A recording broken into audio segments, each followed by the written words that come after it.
there. Today we're going to go over the excusal form. Um, so let me give you a little background before we hop right into the page. The law states that the IEP team members must attend every IEP meeting as each member provides valuable insight on their students' present levels of functioning, strengths, and needs.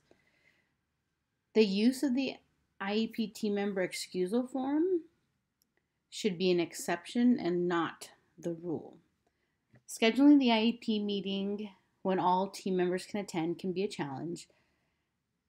If after the case manager has made every attempt to schedule the meeting with all team members to no avail, the IEP team member must obtain parent or adult student's written consent prior to the IEP meeting date in order to be excused from all or part of an upcoming IEP meeting. If the parent doesn't give permission, the IEP team member must make arrangements to attend, or the meeting will have to be rescheduled for a time that everyone can be present. Once the IEP team obtains written consent from the parent to excuse an IEP member from all or part of an upcoming IEP meeting, an excusal form must be completed prior to the IEP meeting. It is best practice to provide the completed excusal form to the parent prior to this meeting. It is required to only have one general education teacher at the meeting, and it is not necessary to have an excusal form completed for all other excused general education teachers. For the purpose of this example, the individual being excused is going to be our adaptive physical education teacher. And the area of curriculum is going to be related services, is the adaptive physical education.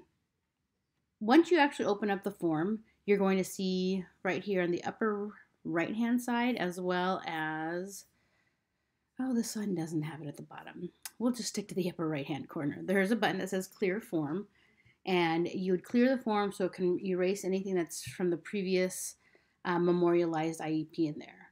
You're going to add in your meeting date as to when you're going to be holding that IEP. And under each of the individual education program team members, this is where you're going to want to enter the role of the person that's being excused. For example, adaptive physical education teacher. You do not need to have the specific name of that teacher, but the role of which they are as part of that team member, as part of your team. And in the box next to it, the area of curriculum or related service is where you're going to want to enter the excused IEP team member's related service, or in this example, he's the teacher's an APE teacher, and we're excusing them from the area of curriculum, which is APE. Underneath it, you're going to see two options, and in those options, you're going to check off this box, area of curriculum related services not being discussed or modified. You're only going to check this off if the IEP team meeting or the IEP team is not going to discuss or modify that area of curriculum or related service or expertise provided by this excused team member. For example, you may be holding an amendment IEP and per the parent's request to discuss maybe the student's performance in computer lab. The computer class is out of the scope of the APE specialist. Therefore, an excusal for the APE teacher would be warranted. This section right here, written input has been submitted to the parent and the IEP team prior to the meeting regarding area of curriculum or related service.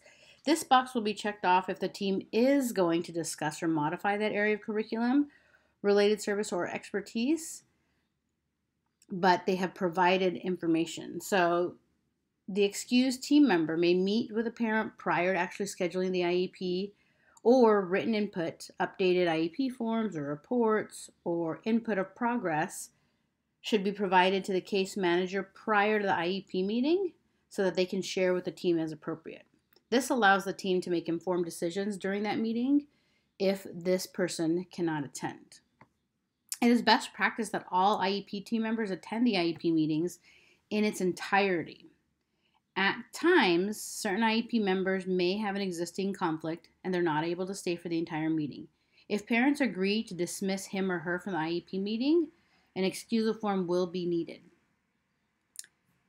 this section, the IEP team members being mutually excused from the IEP meeting, there's in whole, and this box is to be checked if the excused IEP team member did not attend the meeting at all, and the IEP meeting discussion did not pertain to the scope of services that is being provided by the team member.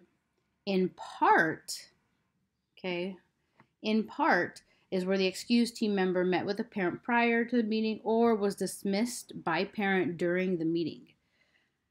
So make sure that if somebody is excused from the meeting partway through, that they are added to this excusal form as well. Okay. Once all excused members are properly noted on this form, you'll want to make sure that you click Save right here so that everything's added in and saved. So you'll see multiple areas in case there are multiple people that are unable to attend. But remember, this is only an exclusionary piece and not a rule that we have to have this. In terms, we want all IEP members to be at the IEP meeting for its entirety. So there may be members that may have to leave halfway through, and that's where you're going to make sure that they're adding to this as you have it at the IEP meeting. If you know about it ahead of time, this is when you're going to want to provide it to the parents ahead of time. And as you scroll down, once you have the meeting, you can present this to the parent. If you've discussed this and provided it beforehand, you can then complete this area, which is the signature of the family. You're going to want to make sure that you have the signature of the parent or of the adult student if they are of age between 18 to 21, the date that they're filling this out, as well as the signature of your site administrator, their title, as well as the date. All right? Pretty simple form, but do not use this for every IEP meeting. Every member of your IEP should actually be in attendance, okay? All right, thank you.